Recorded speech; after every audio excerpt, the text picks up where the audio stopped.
Hey everyone, we've got a couple of updates for you this week on the Mondrian Madness BAE Systems Minibot Challenge. The first is around the starting circle. Now the starting circle, we'll get some clarification on that. It has a diameter of 6 inches. That's really important. So you want to make sure that you make a 6-inch circle or use the mat, of course. Now that position of the circle may not be obvious. And so we've clarified that in the documentation. Go take a look at that. If you lay down the mat with the blue box in the upper left-hand corner, then the center of that circle is going to be 4.7 inches from the left-hand side of the edge, left-hand outer edge of the mat. That's important, outer edge of the mat. And then 13.5 inches from the top outer edge of the mat. So it isn't necessarily where you think it's supposed to be. It's centered in the white space of the chute is where it is, left to right. So make sure that you look at that and you measure carefully and you put that 6-inch circle down. Now it's important that it be a 6-inch circle because it's a little bit smaller than the Romy, and it will make sure that your Romy is in a starting position. There's a little bit of slop in there, so you have some choice as to where you put it, but it does need to be completely covering that starting circle when the run begins. The second is about the target zone, and the target zone, we've defined it as having a red fill, again with the mat in the upper left-hand corner.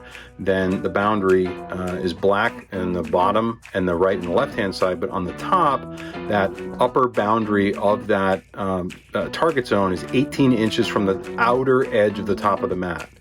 If you make your own playing field, nothing wrong with that. Make sure that you have a starting circle on it, and make sure that you have an indicator, some type of indicator as to where the beginning of the target zone is, so that we can see that the robot has entered the target zone. Lastly, some advice from our office hours.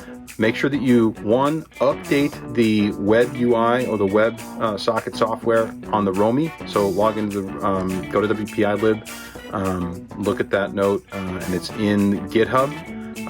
So do go pick that up. You can see the instructions over at wpilib.org, and then pick up that latest update and then install that using the web client that's in the Romy. So it won't affect the Romy software, but it will update the communication layer in the Raspberry Pi that's sitting on top of it. So go ahead and do that. That's important.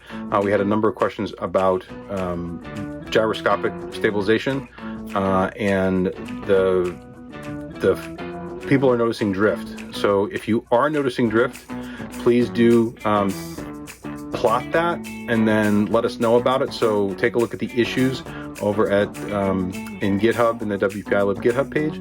There's a section that's about the Romy, and you can go ahead and put your issue there, or put some comments in an existing issue if one has popped up between